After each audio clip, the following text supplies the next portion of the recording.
तो आज हम चैप्टर फर्स्ट जो क्लास 10th का है दैट इज रियल नंबर्स, ये हम आज स्टार्ट करने वाले हैं। एंड इस वीडियो में आप चाहे आपका क्लास टेस्ट हो इस चैप्टर में, चाहे आपका मिड टर्म एग्जाम हो, चाहे आपका फाइनल ईयर एग्जाम हो, तो हर किसी एग्जाम में आपके जो भी कंसेप्ट्स होंगे, जो भी आपके डाउट्स होंगे, वो आज क्लियर होंगे इस चैप्टर के बारे में। इतना तो मैं गारंटी के साथ बोल सकता हूं, ठीक है। तो इस चैप्टर में हमें पढ़ना क्या क्या है, सबसे पहले हम वही देखते हैं।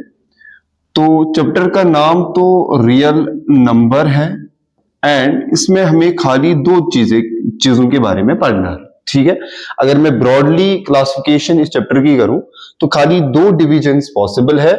एंड पहला जो हिस्सा होगा इस चैप्टर का वो है आपका एचसीएफ और एलसीएम, एंड सेकंड हिस्सा इसी चैप्टर का है दैट इज इररेशनैलिटी, ठीक है। बिल्कुल बेसिक से हम स्टार्ट करने वाले हैं एंड आप धीरे धीरे हम एडवांस क्वेश्चंस की तरफ भी जाएंगे, एमसीक्यूज भी है, तो घबराने की कोई चीज नहीं है इसमें। आप सबसे पहले ध्यान रखिए आप इधर, ठीक है। तो एचसीएफ और एलसीएम में हमें क्या क्या पढ़ना है, सबसे पहले इसका बेसिक इंट्रोडक्शन आएगा। बेसिक इंट्रोडक्शन यानी एचसीएफ क्या होता है, एलसीएम क्या होता है, फिर थोड़े से बेसिक क्वेश्चंस आएंगे, ठीक है, related to this introduction part.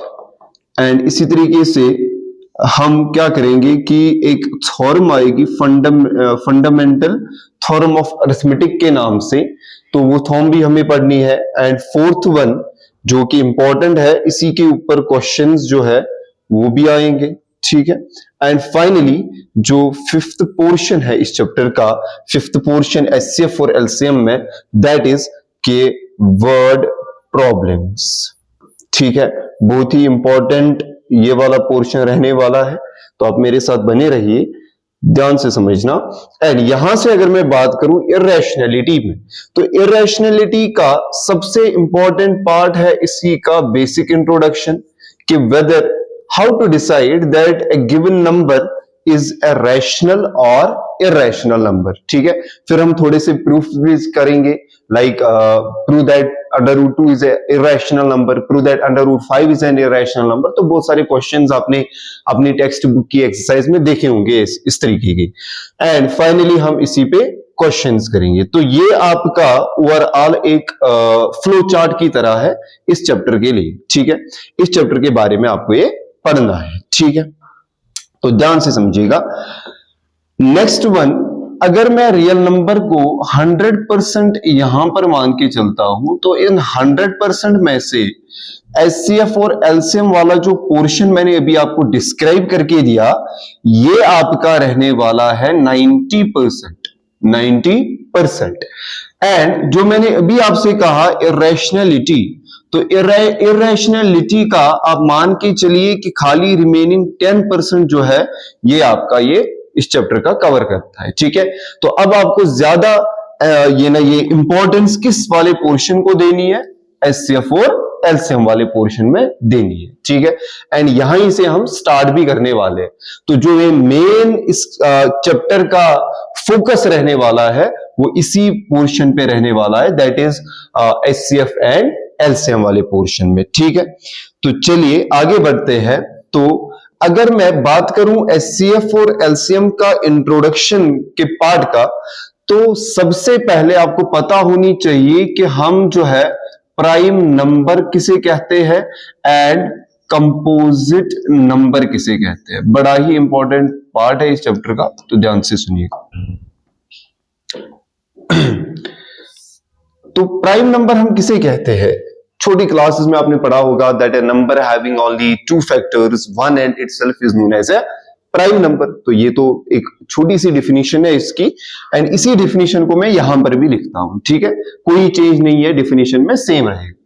So prime number is A number having only 2 factors, ठीक है। मेरे साथ आप पेन और नोटबुक सामने रख के एंड ये पॉइंट्स भी मेंशन करिएगा, हैविंग ओनली 2 फैक्टर्स कौन से फैक्टर्स होंगे? शाबाश, 1 एंड इटसेल्फ, 1 एंड इटसेल्फ।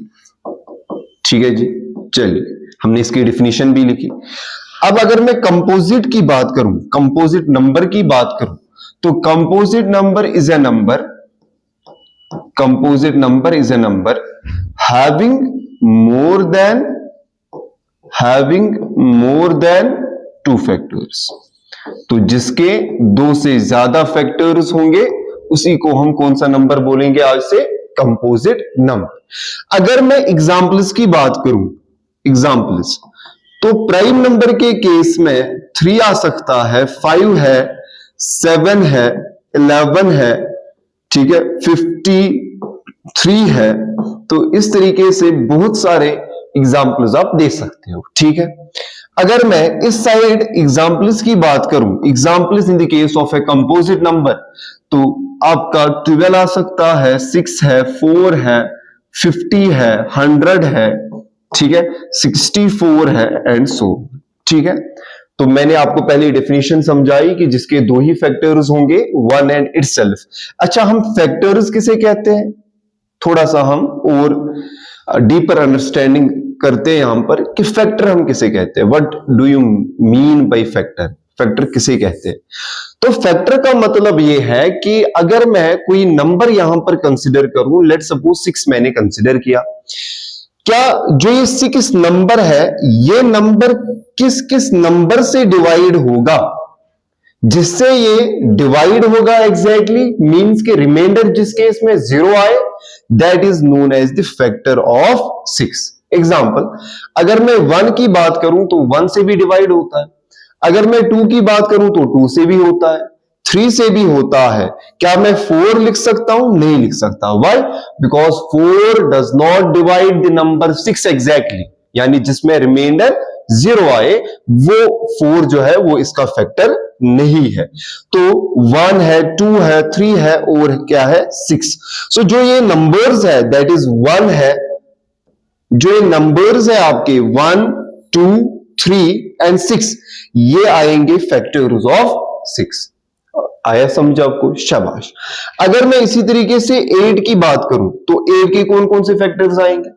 1 आएगा, 2 भी आएगा, 3 नहीं आएगा, 4 आएगा, 5 भी नहीं आएगा, 6 भी नहीं आएगा, 7 भी नहीं और 8 आएगा। इसका मतलब यह है कि जो ये नंबर्स है 1, 2, 4, 8, ये क्या है?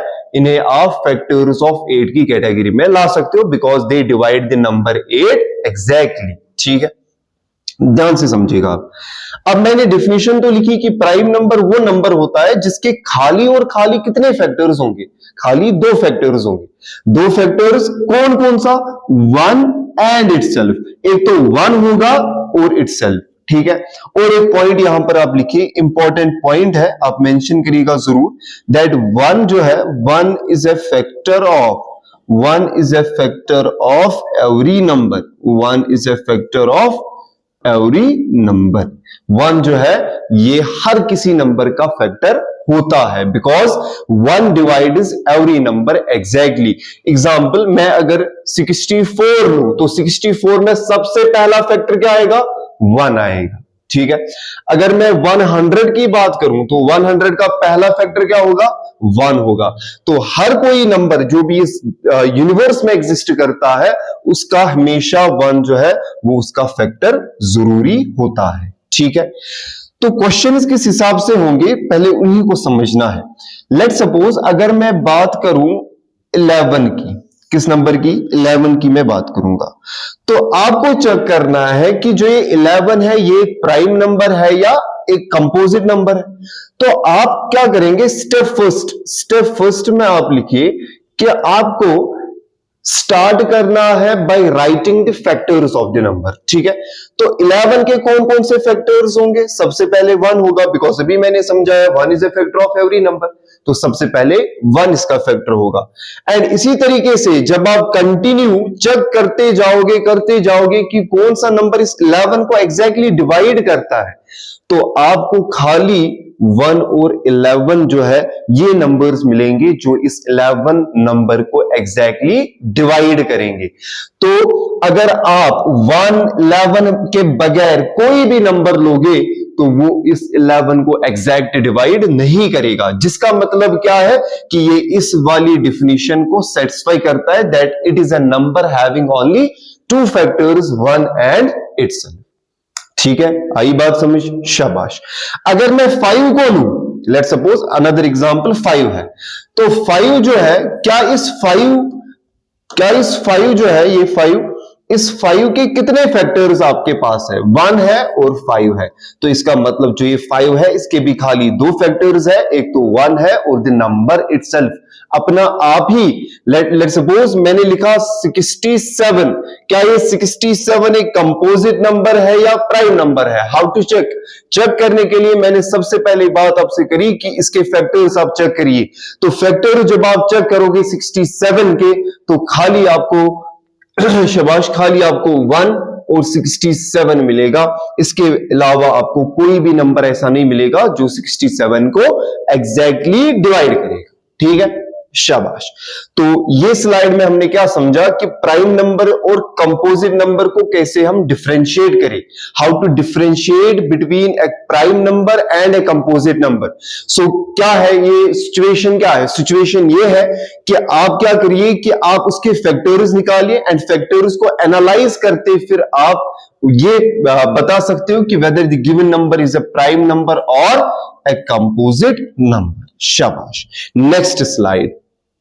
चलिए, अब इसके बाद ध्यान से समझिएगा, जो ये थ्योरम है फंडामेंटल थ्योरम ऑफ अरिथमेटिक, ये बड़ी ही इंपॉर्टेंट थ्योरम कंसिडर की जाती है according to your board syllabus, according to some competitive exams. ठीक है, इसका स्टेटमेंट जो मैंने यहां पर मेंशन किया है ये भी कभी कभी एग्जाम में आ सकता है। ठीक है, तो स्टेटमेंट भी याद करना है, मैं आपके लिए पढ़ता हूं। The fundamental theorem of arithmetic, also called the unique factorization theorem, states that every integer, जो इस स्टेटमेंट की सबसे इंपॉर्टेंट बात है, every integer greater than 1 is either a prime number itself or can be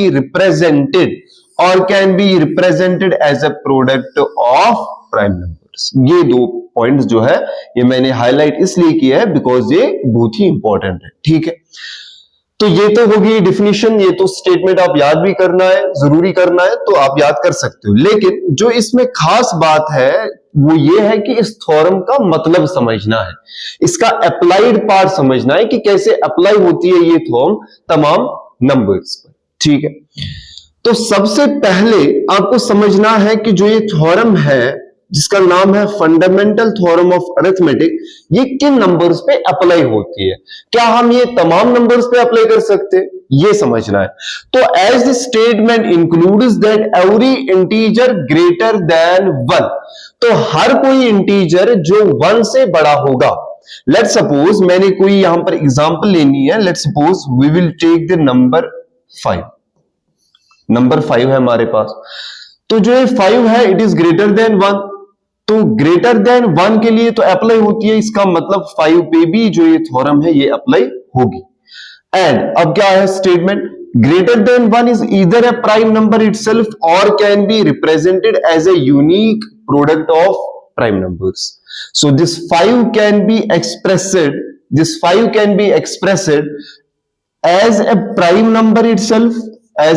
number itself, और या तो ये प्राइम नंबर होगा या क्या एक्सप्रेस हम कर सकते हैं, अगर प्राइम नंबर नहीं है तो एक्सप्रेस कर सकते हैं एज ए प्रोडक्ट ऑफ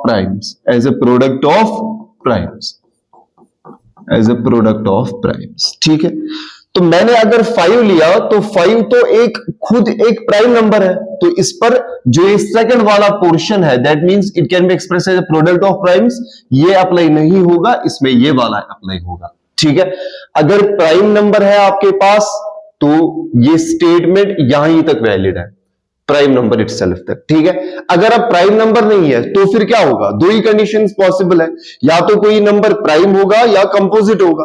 तो अगर यहां पर मैंने 5 को लिया तो 5 एक प्राइम नंबर है, तो खाली इधर तक आपको अप्लाई करनी है ये थॉर्म। अगर अब प्राइम नंबर नहीं है, लेट सपोज मैं एक एग्जांपल यहां पर कंसीडर करता हूं, लेट सपोज मैंने 10 लिया, तो 10 आपको पता है it is a composite number, why? Because it is having more than 2 factors. तो 10 जो है, 10 पे कौन सा पार्ट अप्लाई होगा? Represented as a unique product of prime numbers. कैसे अब होगा वही समझना है। तो आपको इस 10 को प्राइम फैक्टर्स में एक्सप्रेस करने के लिए एक मेथड का यूज करना है which is known as prime factorization. Prime factorization का मतलब क्या है कि आपको इस 10 को किससे डिवाइड करना है? सबसे पहले 2 से करना है। तो 2 5 आर 10 एंड 5 1 आर 5। ठीक है, तो जो ये 10 मेरा था, 10 नंबर 10, इसको मैंने किस तरीके से लिखा? प्रोडक्ट लिखा, तभी तो मल्टीप्लाई साइन यूज हुआ है। तो प्रोडक्ट ऑफ प्राइम्स, 2 भी प्राइम है, 5 भी प्राइम है।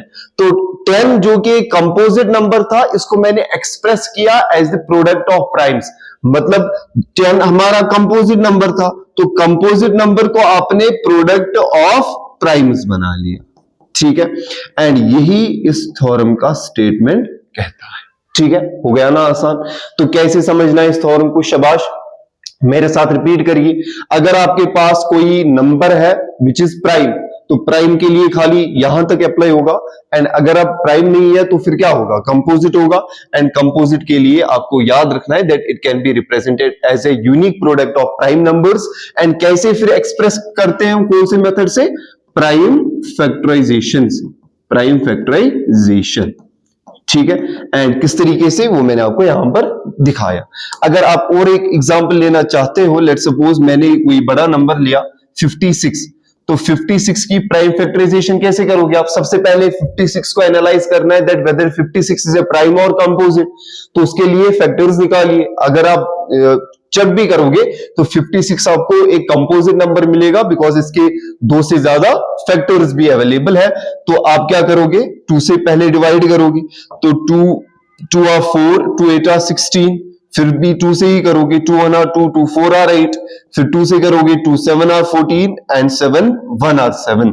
इसका मतलब यह है कि 56 जो कि कंपोजिट नंबर था, इसको आपने किस तरीके से लिखा? Product of it is primes, 2 multiplied by 2 multiplied by 2 multiplied by 7। 2 जो है वो भी एक प्राइम नंबर है एंड 7 वो भी एक प्राइम नंबर है। सो इस स्लाइड में हमने सीखा